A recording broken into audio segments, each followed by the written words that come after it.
पुरुष चाहे औरत कोनो स्थान पर जाला तो है नजरिया जो अखिया बा एक बेर ओकर परीक्षण करे ले बाबू। वो स्थान के परीक्षण अखिया एक बेर करे ले आ दुइये जगह खाड़ होले जहाँ खूब निमन होई अना तो जहाँ बाउर खूब होत होई वही जो रुके ले बीचे के छोड़त जाले। ये नजर के दोष कन्या देखलस किनारे स्नान करते रहले इंदल नजर पड़ल कन्या के उनके ऊपर। संसार जोग जेकर रतन पे जाई जाला अरे देखी रूप कन्या के मनवा मोही जाला। अरे धन्य बाड़ी पानी जवन रहन के दुलाल हो गजब के पानी बा गजब फसल पहाड़ी लाल हो गजब के पानी बा संजोग जतन देकर कितना ले बार छाइल अब कम नहीं जतन से जन्म पवल बाढ़ जाई। कर मन के धार जकर संगवा मेर जाइए हो गजब के पानी बा महिमा कवन घास जाइए हो गजब के पानी। बाबू धीरे धीरे कन्या जौने स्नान इंदल करत रहे वही घटवा की ओर बढ़त गई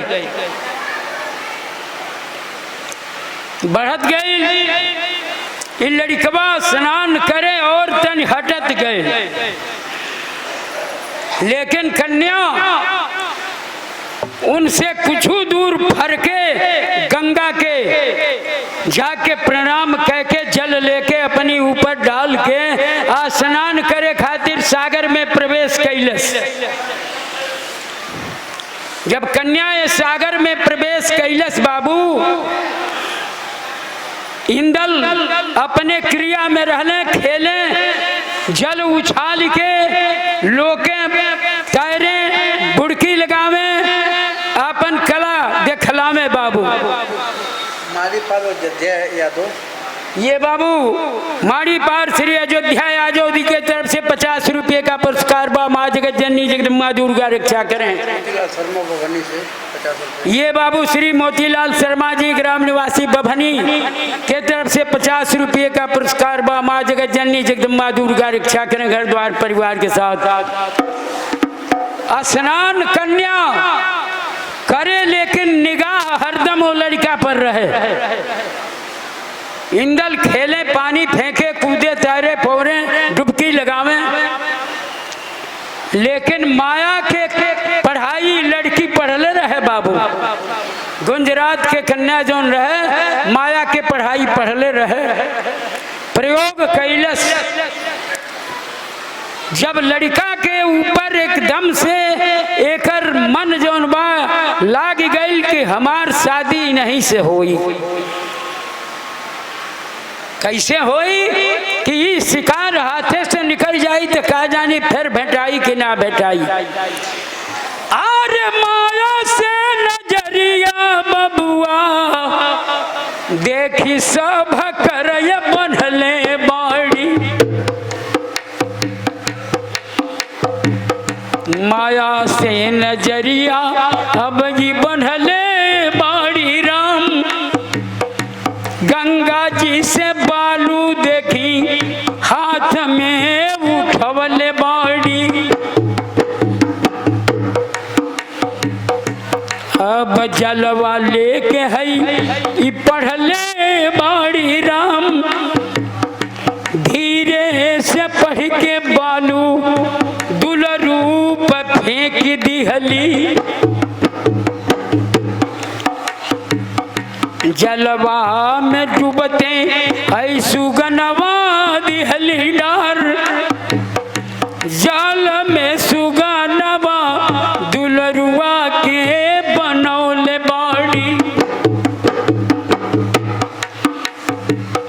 केहू नाही देखल न जाने नर नारी। डूबल सुगनवा दुलरुआ के बनौले बाड़ी। धीरे से अचरा में अब लिहली हो निकाड़ी, अचरा में दूर रुके धीरे से छिपवले बाड़ी, केहू के नजरिया नाही कैले वही जुकाम, आर करत सननवा जोगबा कन्या है बनवले बाड़ी, बना के सुगना जब बालक के अब अचरा में लिया छिपा, जल से निकल के बाहर गईली जहाँ सगरी इनके समाज, केहू न जाने सब समाज बा सबके नजर बनाइल बा, सुगा बना के लेकर निकल घाट से जब दूर हो जाए, लागल बजरिया में गईल बा गुजरिया, देखी सौदा किनत बयान, किनल सिप्पी जड़ा जब लोहे के वह बाजार की खास किनार, पिजड़ा खरीद के इनके वह पिजड़ा में बंद कर दिहलस, लोग जानी कि सूगा या पिजड़ा किनले बा, लेके जब अपने तम्बू में गई जहाँ पिताजी रहले राजा गुंजेसर, देखले कि कन्या हमारे स्नान करके आ गई, सौदा किनले बा सूगा या पिजड़ा। धन्यवाद। दुर्गा जी रक्षा करें, घर द्वार परिवार के साथ माँ जगदम्बा रक्षा करें। ये 10 रुपये का पुरस्कार आपकी तरफ से, दुर्गा जी रक्षा करें, रक्षा करी भवानी।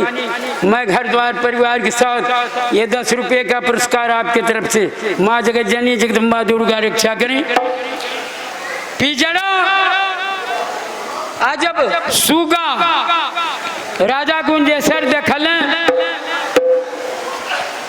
तो कहले अपनी कन्या के गिरे इतना बड़हन काशी के मेला लगल बा, अपनी कन्या से कहले कि इतना बड़हन बाजार मेला लगल बा, आ तोहरा के ये सौदा मिलल है कि सुग्गा या पिंजड़ा कीन के ले लू हो, तोहरा दूसर कोनो सौदा ये बाजार में नहीं के। इतना महान राजा के कन्या होके एगो सुगा एगो पिजड़ा किनले बारू, ऐसन काशी जी ऐसन बाजार में आके। कन्या कहलस कि पिताजी आर जतना समनवा बाजारिया में बिकाइल बा, कौनो काम जिंदगी में नाही उहे आइल बा। कहलत कि पिताजी जितना सौदा बाजार में बिकाता सब जिंदगी के काम में ना आई।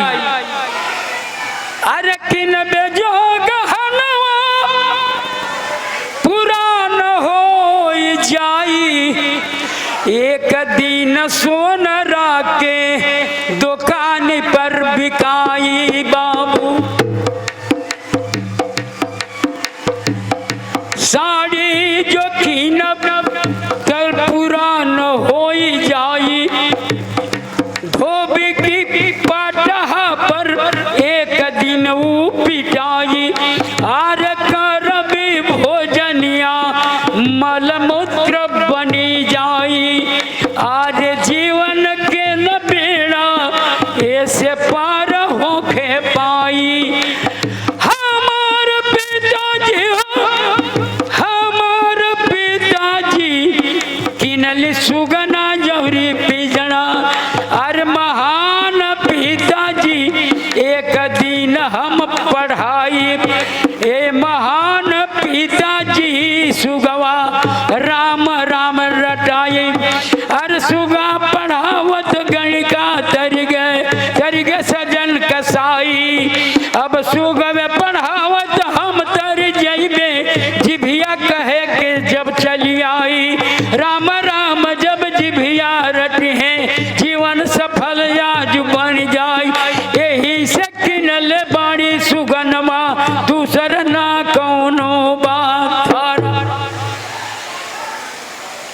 राजा कहले कि बड़ा ज्ञान बा भाई। कहले कि बात सही बा। सुगा के राम राम पढ़ाई, बड़ा आदर से कन्या अपने छोलदारी में गई। छोलदारी की दुआरी पर टांग दिहलस पिजड़वा, दूध फल ले आके उनके भोजन करे। लेकिन वो सुगा का ज्ञान रहे,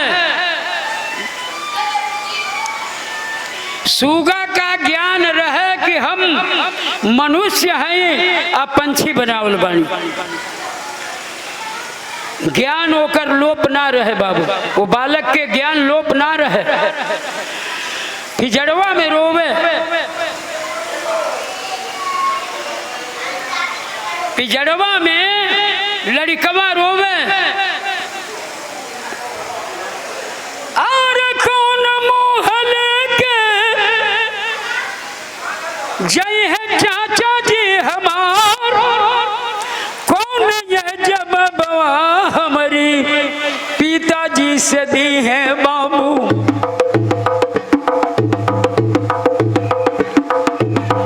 आज हम पंछी है बनावल बाड़ी राम, सुगवा बनाई के पिजड़ा में डारल बाड़ी।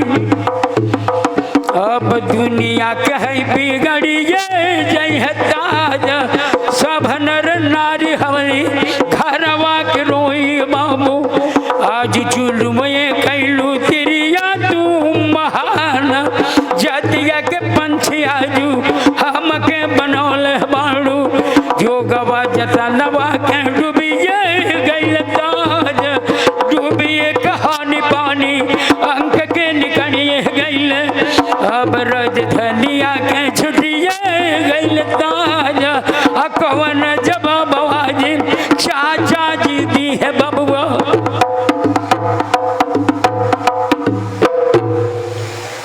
कुछ दिन देर बीतल,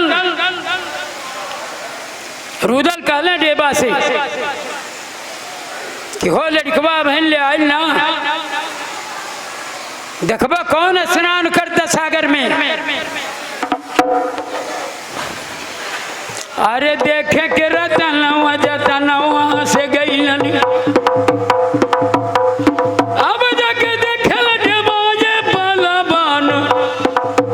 अरे नाही दुलरुआ सगरवा में बाणे, अरे घूम पूछल डेबा बलवान, केहू देखल लड़का के हमरिया, केहू नर नारी न बताओ तब आए।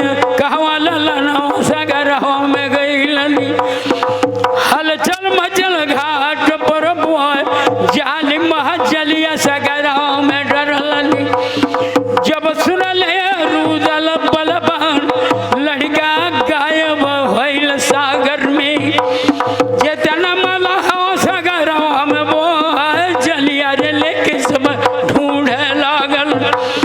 कतही रतनवा न मिलतड़ राम, खर खर निरवा रुदल के बरसे। झर झर रोल रुदल ये बलवान, संगति बिगड़िए गई बधरणिए पर। रचना बिगड़ गई निज धाम, कीर्ति बिगड़िए गई पुरुषार्थ के। महिमा डुबल अंक के याद, का जवाब भैया के दीप। भाभी से हम कहबी का जाए, जोगवा डूब गई पुरुषार्थ के। वीरता डुबल अंक के बाद, अब महिमा बिगड़ल पुरुषार्थ के। पानी ऊपर चढ़ल परमाण, समय बिगड़ गई राजधानी की।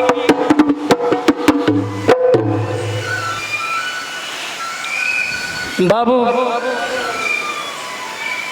वह ज्ञान में रुदल ऐलान कैले मेला के अंदर कि जेतना नरेश जौने जौने देश के इस सागर पर आयल बा, केहू के तमू उखड़ के जाए के ना चाहे, जौने हम निगरानी ना करे सब राजा लोगन के। गायब लड़का हमार बाटे,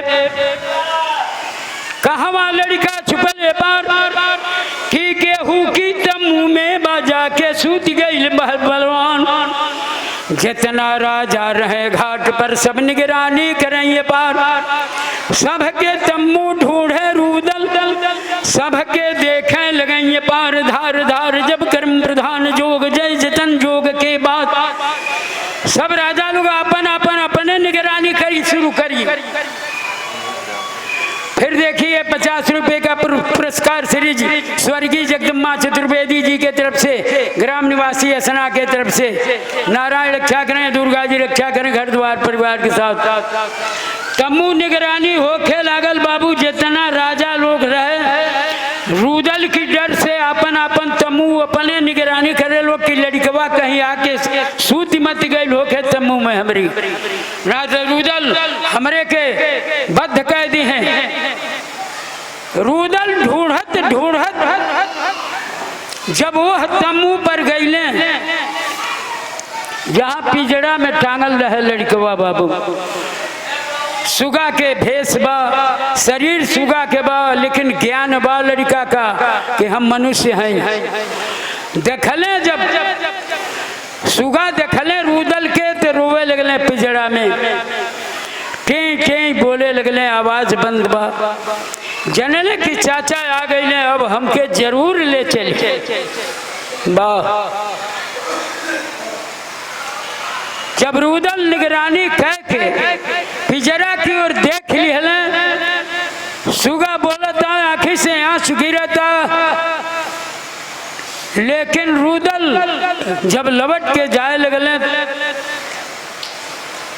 तो सुगवा रोवे लागल। कहलस कि जौनेगा जाता ने गैर बन के जाता ने, आपन नहीं के पहचान पावत हे नारायण। रूदल प्रतिज्ञा कैले, देवा से कहले कि भैया है घोड़ा घोड़ी कुल लेके तुम हो बाजा, हम गंगा सागर में डूब के अपन प्राण त्याग दे। कौन मुंह लेके जाए भैया के सामने? देवा लगले चिरौरी करे कि बाबू हमारी सगुन में उचरा था कि लड़का तुहार मिली, तुहार लड़का भूमि पर मिली, सागर में डूबल नहीं थे। जरूर मोहब्बत तुहरा चले के बा हमारी साथे। जवाब हम दे भैया के। एनी महिला देखलस कि अब लड़का मिली नहीं। पहले ही अपन हाथी वजू से हकवा दिहलस महोबा खातिर,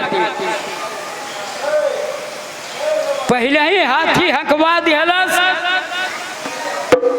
कि चल के लकड़ी लगा दी कि रूदलों के विनाश हो जा। अरे साज के सवारिया हो, देख कहाँ से जिसे निकलल बाण।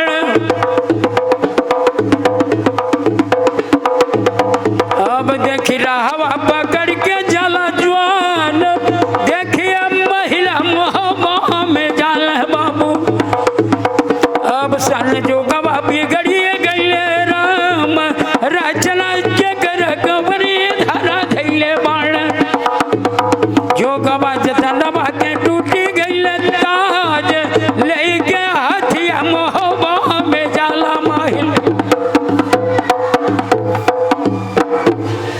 माहिल।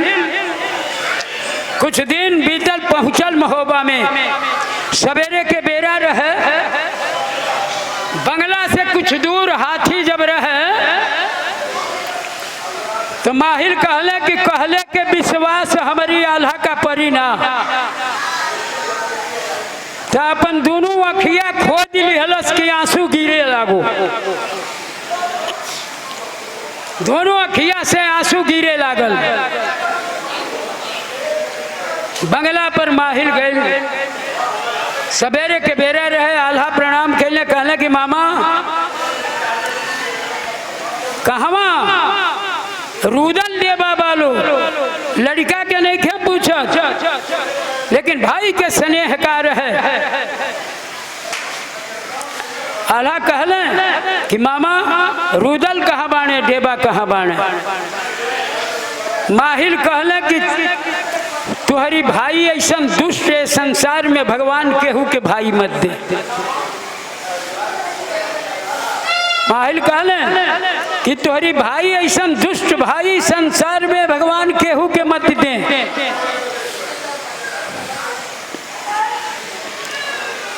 रुदल ऐसा दुष्ट भाई। आला कहले कि ऐसा शब्द मामा काहे कहता रह। माहिल रो के कहे लगले कि पहले स्नान करे खातिर पृथ्वीराज से युद्ध कैले हैं तुहार भाई, आ जब युद्ध में डिग्री ना मिलल हो तो तुहरी लड़कवा के गंगा के बलि चढ़ा देले बना।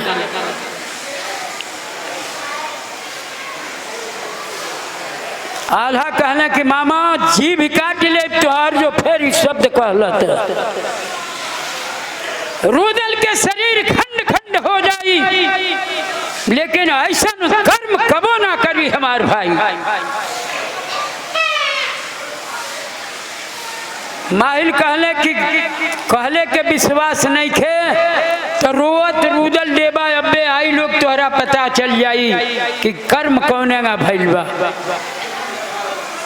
समय निराइल डेबा बरियाई से रुदल के लेके काशी से महोबा के प्रस्थान कैले रहले। बाबू बाबूर बात जल्दी फैल जाले। जितना लड़का इंदल की उम्र के रहले महोबा में, सब लड़का जुट गए बंगला पर। झूठ गए कि हई खबर लेके माहिल मामा आयल बने कि इंदल के बद कह के चाचा रुदल चढ़ा देले बाणे गंगा में। अरे सगरी समझो मोहबा के जुटलनी, जितना ललनवा मोहबा में राम, जितना ललनवा मोहबा में बाणे। सब गुणमति कैले मनवा में गुणमति सब लोग कैलन। अरे चला देखल राह पर जाए, जौन राह काशी से आवे। आवत बाण की नाही बलवान, सगरी ललन राह पर गैलन। तवल का समय गैलन राय, बहिया पकड़ के जब रुदल के। अरे लगे आवेल डेबा बलवान, औरी बछड़वा साथ में बाण। खर खर रोवेल रुदल ये बलवान, झर झर निरवा नयनवा से बरसई। अब सन जोगवा के तुली गई ताज की हदियत, तुली गई वह जीवन की महिमा रे ऊपर गई राय। कायम जोग विधाता बिगड़ल। बाबू लड़कवा देखले सन की इंदल नहीं खे। अरे बज्र है चिघरवा बबुआ, ललनवा सगरी छोड़ले बाण। भागी के बंगला पर अइले सगरी लाल। आए के खबरिया बबुआ, आल्हा जैसे कहले बाण। सुनी सुनी राजा जी अरजिया हमार, आवतान रुदल चाचा और चाचा डेबा बाण। साथवा बछड़वा आई बेदुलवा बाण राम। आ घोड़ा मान रथवा औरी घोड़ी सिंहनी हो बाड़ी। लेकिन न ललना कोई जुलव का जान राम, नाही हो ललनवा राउर संघवा में बाणे बबुआ। डूब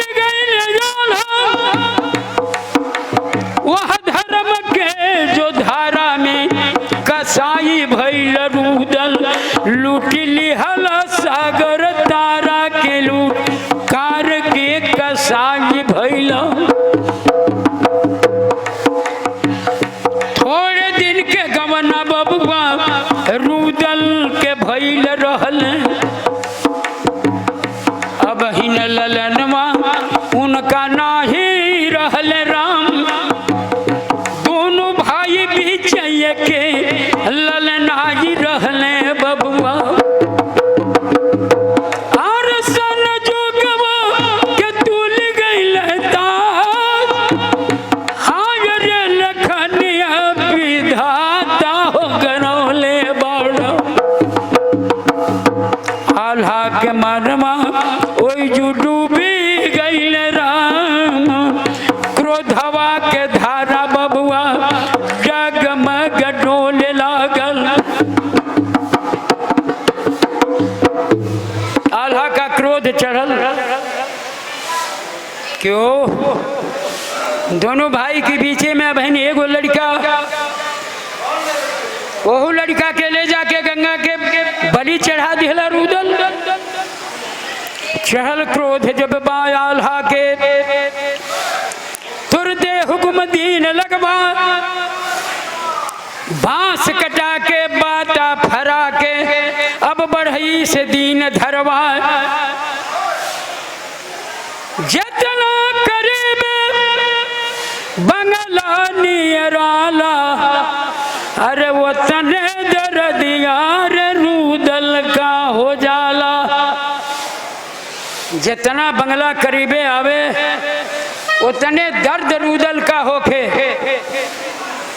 उतने रोवे देवा से कहे कि भैया के सामने कौने गा ले चल हम के मत ले चल। लेकिन देवा बरियाई से पकड़ के खींच के जब बंगला पर लेके अले। नरनारी जुटल रहे महोबा के, सब भीड़ लगल रहे। जब नजर पड़ल रुदल के आल्हा की पर तो रुदल बेहोश हो गई ने बाबू, गिर गई ने। लेकिन पुत्र के धार जौन बा बेदर्द बना दिया साल्हा के।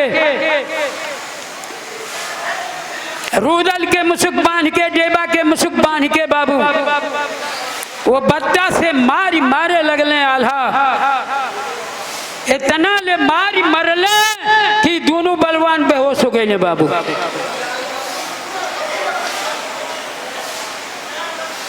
रुदल देवा बेहोश हो गए। वहू पर बहन मन के मलाल ना जाए आल्हा का। जल्लादन के बुलवौले। जल्लाद के बुला के कहले कि ये दोनों के लाश जंगल में ले जा और दोनों के कलेजा काट के ले आके बंगला में टंगा जा। कि फिर केहू भाई के साथ ऐसा कर्म ना करी। संसार में दहशत छा जाए। जितना नरनारी बंगला में बा केहू डर के मारे आल्हा के बोले ना बाबू, ना केहू रोके। माता देवला लेना वो के पवली अपनी लड़का के जाके वो क्रोध के धारा में। जल्लाद दोनों लाश लेके जब जंगल में जाए लगले तो जलदुआ भगवान से विनती कैले कि हे नारायण, जेकरी इशारा पर हमहन का संसार घुमली देखली, वह बलवान के आज कटार से कलेजा कौने गा निकाली। हमहन के हाथ पंगल कह दी, आंख अंधा